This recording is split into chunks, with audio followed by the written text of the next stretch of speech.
Uwe, hindi nagtatanggi. Kasi parang every time na pumupunta po ako dito, nakikita ko sa students niya. Somehow, merong one or two, three, na feeling ko, baka naman parang mas pinifavor niya.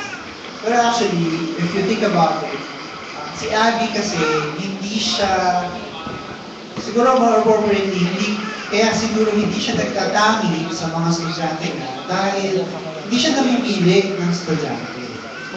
At tanggap niya kung ano yung dumating na level, kasi alam naman natin na music po yung tinuturo niya. It's not exactly an easy subject to teach. It's not exactly something na anyone can teach a person. Lalo na kung yung tao na yun talagang medyo wanting sa talent. Pero syempre, with Abby, hindi siya nagtatangi sa estudyante kasi kung ano man yung dumating sa kanya na level ng student, she will work with him or her. And surprisingly, before you know it, Abby has the uncanny ability to really bring out the best in her students. Kaya siguro naisip na hindi nagtatangi si Abby sa mga estudyante niya kasi hindi naman talaga siya namimili. Hindi nga nagre-reklamo malakas. Hindi nga siya siguro nagtatangi out loud, pero I know somehow pinipili niya pa rin yung best. Not because nagtatangi siya, kundi gusto niya, sineset aside niya yung best din for other things. Pero trust me when I tell you, pag nakikita ko po si Abby with her students, hindi yan namimili at definitely wala siyang naging favorite as far as I know sa kanyang mga estudyante dahil kung ano yung level ng pagtuturo niya, yung enthusiasm niya, yung passion niya to help her students achieve their goals, pare-pareho niya binubuhos sa bawat estudyante. Yun lang.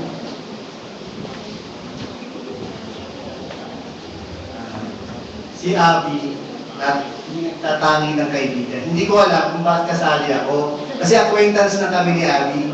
15 years na nga kami acquaintance eh. Hindi ko po alam kung bakit kasali ako dito. Si Abby po, hindi nagtatangi kaibigan, pero ang dami niyang best friend. So si Abby hanggang ngayon hindi pa nakakarating sa langit. Kasi sa dami niyang dadaanan, papunta doon, humihinto siya palagi. Hanggang ngayon, hindi pa siya nakakarating doon. Si Ate Abby po hindi nagtatangi sa kaibigan. Napatunayan po yun ng praise team.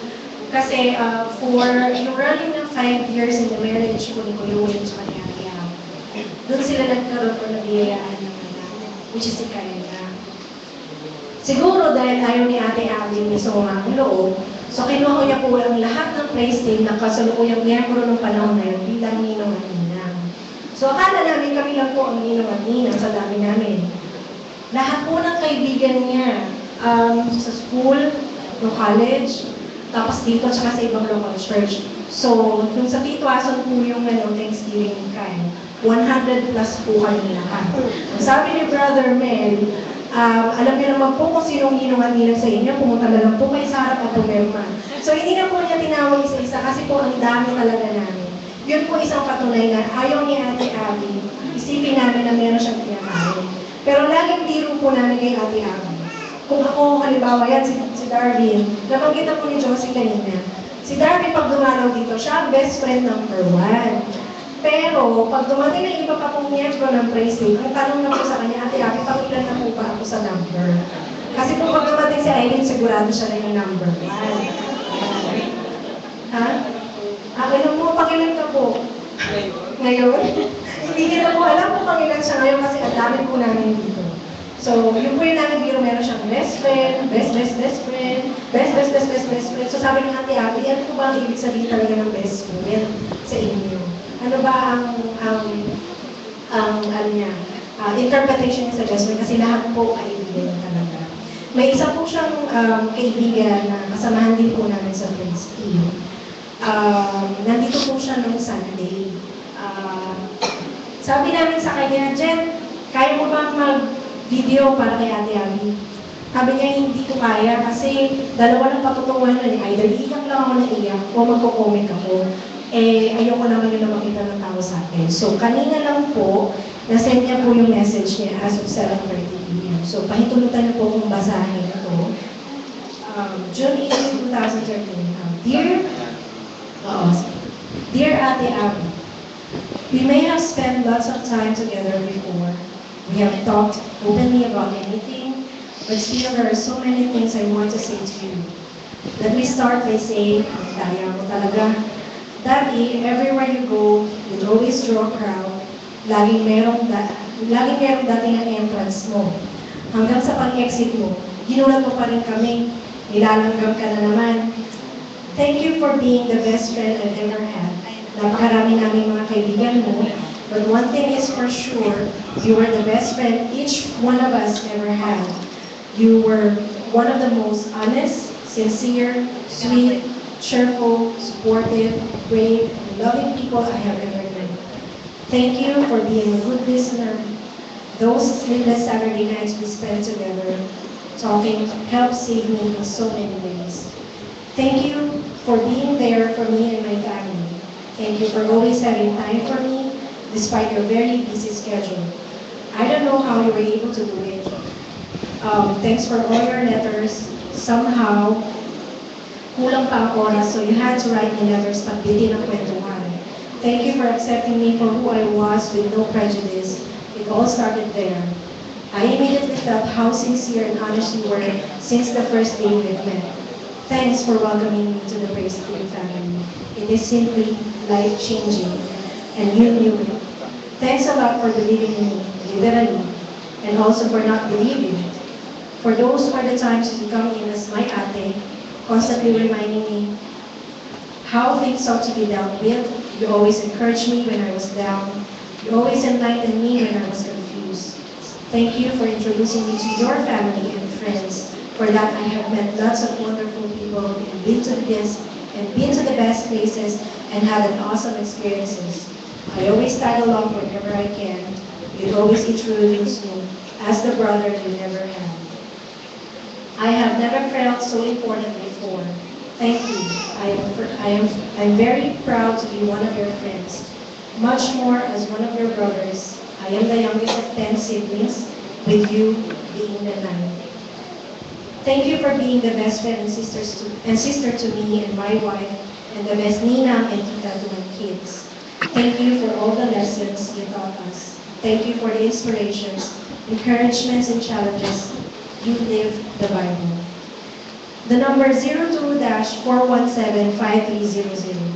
I have a very bad memory, but somehow this phone number stuck in my head. I am not sure if I remember it right. I better confirm with Kuya Wayne. More or less, I may have gotten some numbers correctly. Did you know that yours was the only phone number my nanay would want to see on our phone bill for NTT charges? She just wouldn't pay other calls unless ikaw ang tinawagan ko. For some time, she may have thought you had 3 or 4 landlines. Kasi I had to tell her, naku, Jethro, lagot na dito si nanay. It was you I called. Sorry. Thanks for all those countless hours of NDD calls. Those were very meaningful conversations. I've been missing you, and I will miss you. I miss your smile, your laugh, your expressive eyes, and your sincere voice. I miss turning the pages for you during church services. I'm the worst page turner ever because you had to tell me when to turn and where to go back dahil di naman ako bihasa kumasa ng music. Pero pinagtsagaan mo ako. You were so good in playing the piano because even during the hardest piece of music, nagkukwentuhan pa rin tayo habang tumutugtog ka. I miss your daily text messages. I miss crashing into your house at laging busog dahil wala kayong ginawa ni Kuya kung may pakainin ako. I miss our meetups and our movie dates as usual, hindi natin naintindihan ang palabas dahil nagkwentuhan pa rin tayo. I miss driving for you. No matter how scared you were sa passenger seat, you never complained. I will miss reading your letters and emails. I will miss your beautiful handwriting. I will miss listening to your stories. I miss you, and I will miss you even more. Mahaba po ha. As years went by, we were older, our responsibilities bigger too. You never forgot any occasions. You always asked how I was, where I was, how my wife and kids were. You always kept in touch. You always sent me messages. You always posted on my FB wall. You always liked even the dumbest thing I posted. You never forget me. You never changed. You were still the busiest person ever, but you never forgot me. You were at the worst stage of your health, but you were still worried about how I was doing in this foreign land. I am so sorry for those times I failed to respond to your messages. I am sorry I was not always there for you when you needed someone to talk to. I am sorry if sometimes you felt like all your friends were all busy, that no one was there for you. I am sorry you had to be like that. You didn't deserve to be sad and to feel alone because you were always there for us. But you still understood. I want you to know hindi kita nakalimutan. How I wish I could have at least replied on time. But you still showed us a lesson to be learned. You were still the same happy and cheerful Ate Abby until the end. Always doing what you love to give glory to God. No medical procedure stopped you. The worse news encouraged you more. The worse it got for you, the more you wanted to work. Distance, travel time was never an issue. You championed the most difficult, physically fit of us are still struggling to even begin doing. You will be missed here on earth for your valued service to God. Please surely acknowledge it. Be rewarded in earning. Thank you for the inspiration. I praise the Lord God for the blessed me, for He blessed me with Ate Abby experience. You are a blessing. I have known you and had you as my friend and sister for the greater part of my life. I will never forget you till the end. I love you with the love of the Lord, my dear sister, your brother, Jay.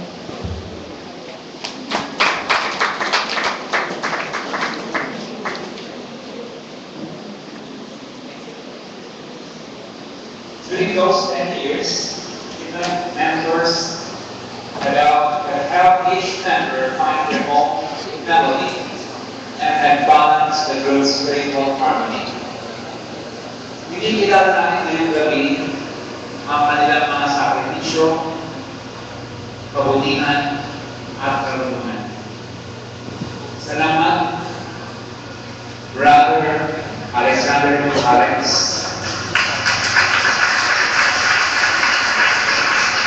Salamat, Brother Sammy Mandira.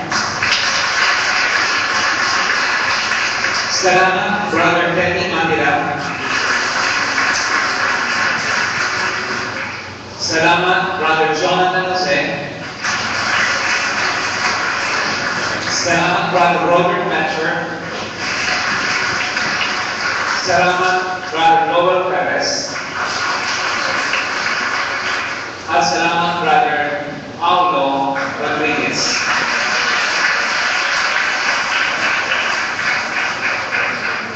Maraming salamat din kay Ate Abby.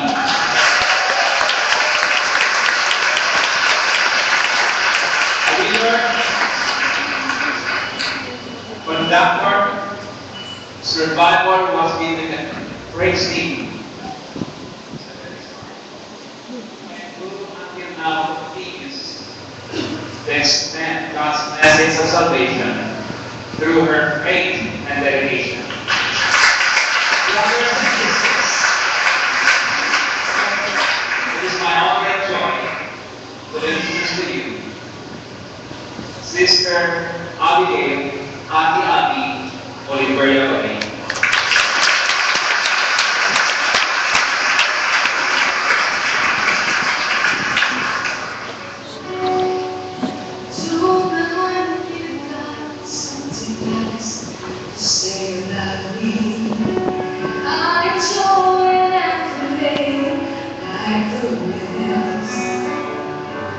You could take my picture and hang it in the gallery with all the loose and loose and so